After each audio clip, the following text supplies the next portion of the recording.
चाहते हैं एक तरफ महाबोधि महाविहार मुक्ति आंदोलन हो रहा, दूसरे तरफ वक्फ मुसलमान भाई वक्फ आंदोलन कर रहे हैं, क्या कहना चाहते हैं? देखो, अब हमें समझना पड़ेगा, केवल इस देश में मुस्लिमों को नहीं कुचला जा रहा है, मुस्लिमों के अधिकार को नहीं छीना जा रहा है, तमाम माइनॉरिटी समाज के लोगों के हक हकूक़ को संवैधानिक तरीके से संविधान के अधिकारों को कुचला जा रहा है।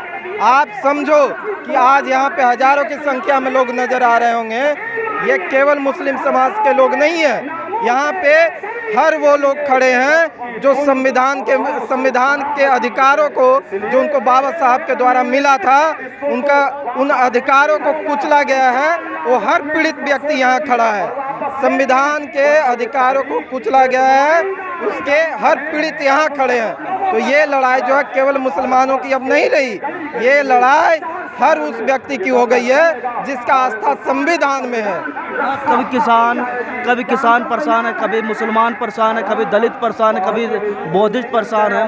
क्या आपको लगता है कि बिहार में चुनाव है, अब की बार बिहार की जनता करारा जवाब देगी? देखिए, अभी हम एक बात आपको क्लियर आपके माध्यम से कहना चाहते हैं, जो शायद ये बातें यहाँ नहीं होनी चाहिए।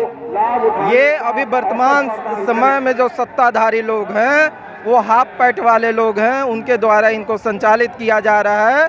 यहाँ संविधान से ज़्यादा उनके द्वारा, जो उनके हाफ पैंट में बैठे हुए लोग जो व्यवस्था बना रहे हैं, कानून बना रहे हैं, उस कानून के माध्यम से इस देश को चलाने का प्रयास किया जा रहा है। लेकिन भरोसा दिलाना चाहते हैं कि जब तक हम जैसे लोग खड़े हैं, नीला पट्टा लेकर के लोग खड़े हैं, जब तक मुसलमान जिनका ईमान ही जो है सब कुछ होता है, वो खड़े हैं, जब तक समता समानता बंधुता में विश्वास करने वाले तमाम धर्मों को मानने वाले लोग, चाहे बौद्धिस्ट हो, चाहे सिख हो, चाहे जैनिज्म हो, ऐसे लोग खड़े हैं, मानवतावादी लोग खड़े हैं। ये देश हमेशा जो है संविधान से चला है और संविधान से ही चलेगा। अब मुसलमान आप कह रहे हैं सब खड़े हैं, लेकिन सब अलग अलग टुकड़ों में खड़े हैं और सब पिट रहे हैं, सबका अधिकार छीना जा रहा है। अब महाबोधि महाविहार 41 दिन हो गया है, लेकिन सरकार को फर्क नहीं पड़ रहा है आपके आंदोलन से, और ना ही मुसलमानों के आंदोलन से फर्क पड़ रहा है, क्योंकि आप लोग टुकड़ों में बटे हुए।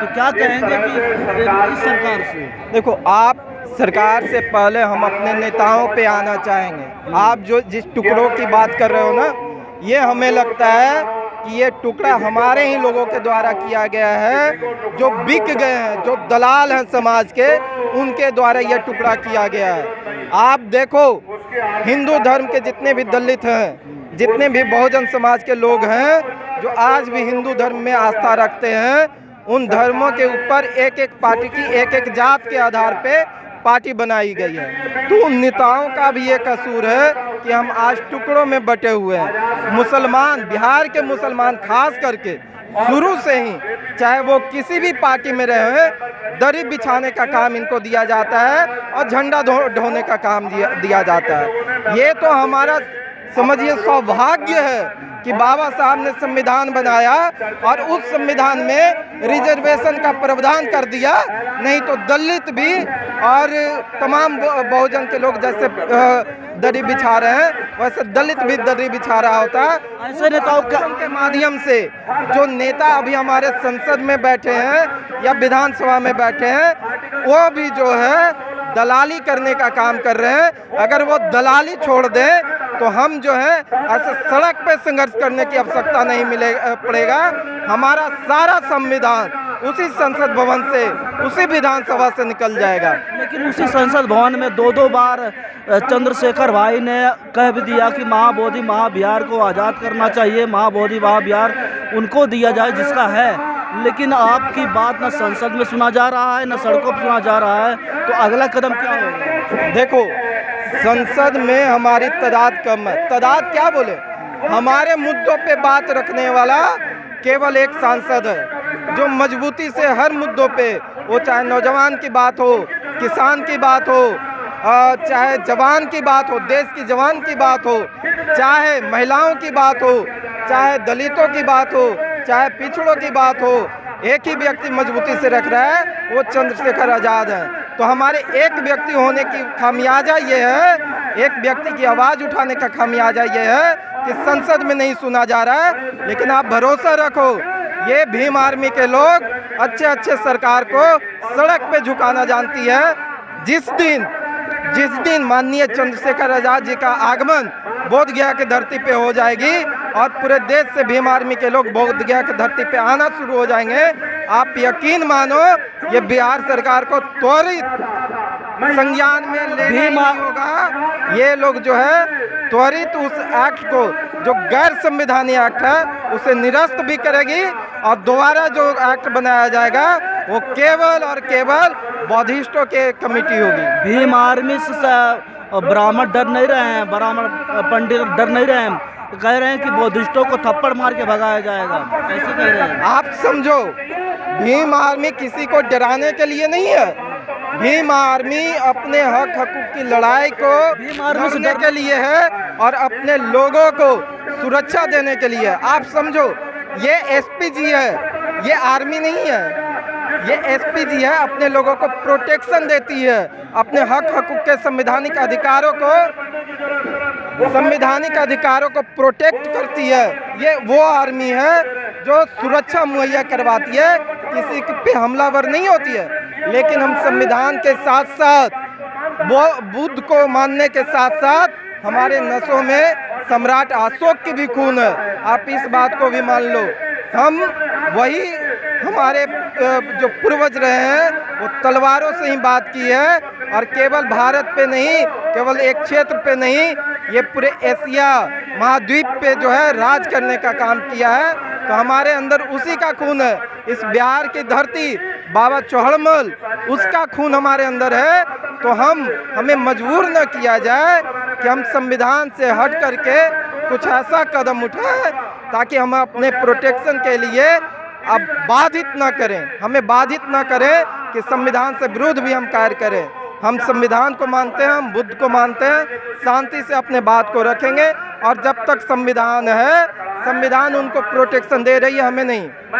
हम संविधान को नहीं मान रहे हैं, वो संविधान की बातों पर नहीं चल रहे, क्या करेंगे? महाबोधि महाविहार मुक्त नहीं करने की बात कर रहे हैं, क्या कुछ भी कर लो, मैं महाबोधि महाविहार मुक्त नहीं करूँगा। नहीं, बहुत कुछ करने की आवश्यकता नहीं है, सिर्फ इतना करना है कि बहुजन समाज को एकत्रित होकर के उस जगह पे बैठ जाना है। और तब ये होगा जब भीम आर्मी के चीफ चंद्रशेखर आज़ाद वहाँ होंगे। वो आपका आंदोलन लगातार चल रहा है, पूरे देश में चल रहा है, पटना में भी आज है, तो उनके विषय में क्या कहना चाहते हैं मुसलमानों भाइयों से? देखिए, आप समझिए इसकी आवश्यकता ही क्यों है।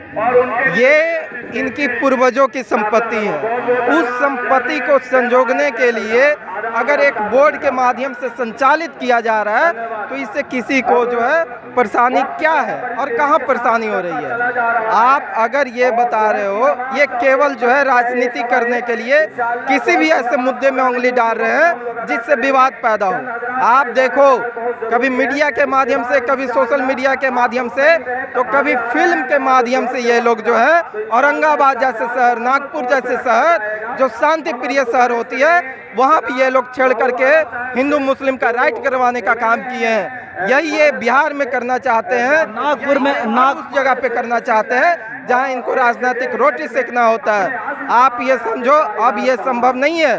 अब आपके लिए बहुजन समाज के लोग आगे आने को तैयार नहीं है। अब ये आपके धर्म के झंडा ढोने को तैयार नहीं है। अब ये नीला झंडा लेकर के संवैधानिक बातें करने के लिए सड़क पे उतरने के क्या मान के चलें कि दलित मुस्लिम इस वक्त एक होकर चल रहे हैं, एक बनके भाई? आप देखो, हमारा एक सांसद जो गया है उसका समीकरण यही था कि दलितों ने और मुसलमानों ने मिलकर के उन्हें संसद भवन में पहुंचाया। अब उसका नतीजा ये है कि केवल दलित और मुस्लिमों की बात नहीं हो रही, वहाँ हर उस महिला की बात हो रही है, वो चाहे किसी भी धर्म का हो, किसी भी बिरादरी का हो। महिलाओं की सुरक्षा की अगर कोई बात करता है तो एकमात्र सांसद चंद्रशेखर आज़ाद जी हैं।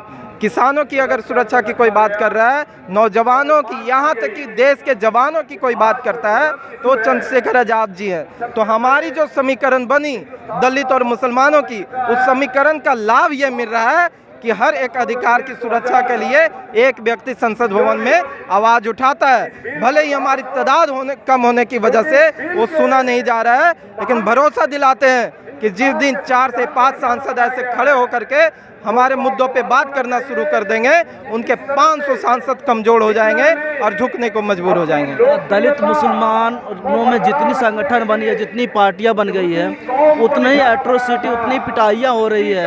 इस पे क्या कहेंगे? हमारा समाज जागरूक हो गया है और संगठन हो गया संगठित, लेकिन पिट रहा है क्योंकि एक देखो, आप जो सवाल कर रहे हो ना, यही एक सवाल हमसे बड़े अधिकारी ने किया था। बहुत बड़े अधिकारी थे, पुलिस प्रशासन थे।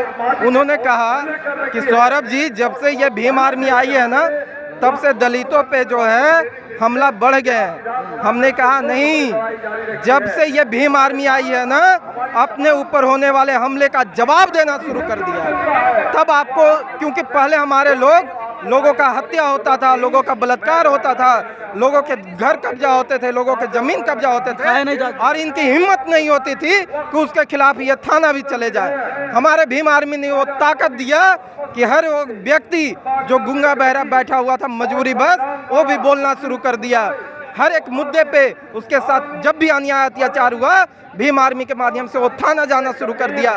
तो हमने उनसे यही कहा कि महोदय, ये भीम आर्मी जो है आ करके जो अन्याय अत्याचार हो रही थी उसे दिखाने का काम किया है, इसलिए आपको नजर आ रही है कि बड़ा है।